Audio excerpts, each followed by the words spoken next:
سەحابە بەڕێزەکان چونکە دڵیان زندوو بوو، ئیمانێکی پتە لە ناو دڵیان بوو، کاتێ تاوانیشیان بکردایە زۆر خەفەتیانە خوارد، زۆر دەگەڕانەوە بەلای خوای گەورە، پەشیمانە بنەوە، دەستیان لە تاوان هەڵەگرت، ئیسراحەتیان ناکرد. ئەوە تا ماعز یەکێکە لە ئەصحابی پێغەمبەری خوا صلی الله عليه وسلم، ماعزی کوڕی مالک تووشی تاوانێکە بێ، زینا ئەکات، خوا پەنامان بدات. بۆ دەبێ سەحابە تووشی زینا بێ؟ بڵێ. بۆ دەبێ ئینسانی مسلمان تووشی گوناه بێ؟ بڵێ. كل بني آدم خطاء، هەمومان تووشی تاوان دەین، بەڵام خەیرترین و باشترین کەس لە ئێمە ئەوەیە کە بگەڕێتەوە بۆ لای خوا، پەشیمان بێتەوە، دەست لە تاوان هەڵبگرێت. کاتێک ئەم تاوانی تووشە بێ، دێتە لای ئەبوو بەکری صدیق رضی الله عنه، دەڵێ ئەی ئەبوو بەکر، تووشی زینا بووم و من خێزاندارشم، ئەمەوێ پاک بمەوە، چی بکەم؟ ئەڵێ بڕۆ خۆت ستر کە باسی مەکە.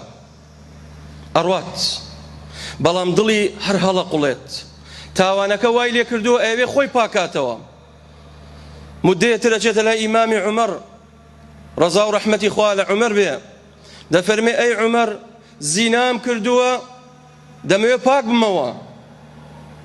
عومەر ڕەزای خوای گەورەی لێ بێ دەفەرمێ وەیحەک ئوستر عەلا نەفسیک، بڕۆ خۆت ستر کە باسی مەکە. سەحابە چەندێ بەڕەحم بوونە، بزانم پێغەمبەری خوا صلی الله عليه وسلم چەندێ بەڕەحم بووە، بەڵام ئەم سەحابێ چووکە تاوانی کردووە، دڵەکەی زیندووە، هەر ئەوێ پاک بێتەوە. ئەو هەست و شعوورەی چۆن بۆ دروست بوو؟ ئەو جا دێتە لای نەزالی برادەری ڕەفیقێتی، دەڵێ ئەی نەزال، وەڵڵاهی تووشی تاوانێک بوومە، بۆیە نەشەوم شەو نە ڕۆژم ڕۆژە، ئەمێ پاک بمەوە، چی بکەم؟ دەڵێ چیت کردووە؟ دەڵێ زینام کردووە.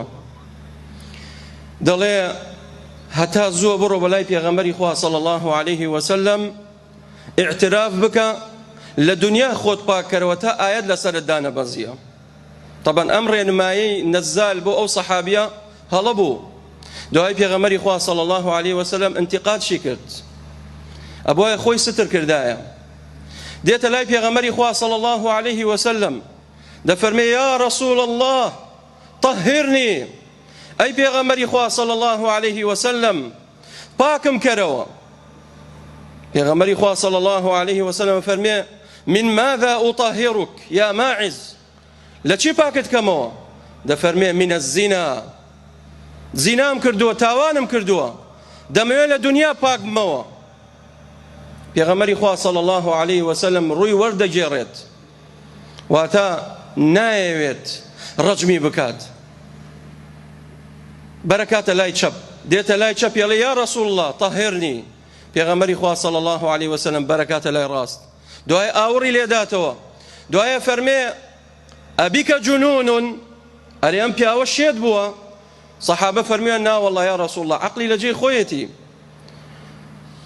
فەرمووی پێغەمبەری خوا صلی الله عليه وسلم ئەشەریبە الخەمرە، ئەمە عارەقی خواردۆتەوە، سەرخۆش بووە، عەقلی لە دەست داوە ئەم قسە ناکە. پێغەمبەری خوا صلی الله عليه وسلم بەڕەحمە نایەوێ ئیثبات بێ لەسەری، و چونکە دادگا کاتێک مجرم تاوانبار ئەچێ بۆ دادگا، ئەی سەلمێنێت یان ئیعترافی کرد یان تەواو تاوانەکەی کردووە، و کاتە نابێ لێی خۆش بیت، ئەوێ بڕوات خۆی ستر کات. دەفەرمێ نا یا رسول الله، وەڵڵاهی نە عارەقم خواردوتەوە، نە عەقڵم لە دەست داوە، ئەمەوێ پاک بمەوە. پێغەمبەری خوا صلی الله عليه وسلم ئەوجا ئەمرەکە، ئەفەرمێ بڕۆن ڕەجمی کەن، ئەو پیاوە ڕەجمەکرێت و دوای وەفاتەکات. پێغەمبەری خوا صلی الله عليه وسلم فەرمی وەڵڵاهی تەوبەیەکی کرد، ئەگەر بێت و دابەشی سەر زەوی بکەی، بەشی هەر هەموو یەکات. بۆ چونکە بە دڵێکی شکاوەوە، بە سدقەوە بۆ لای خوای گەورە گەڕایەوە.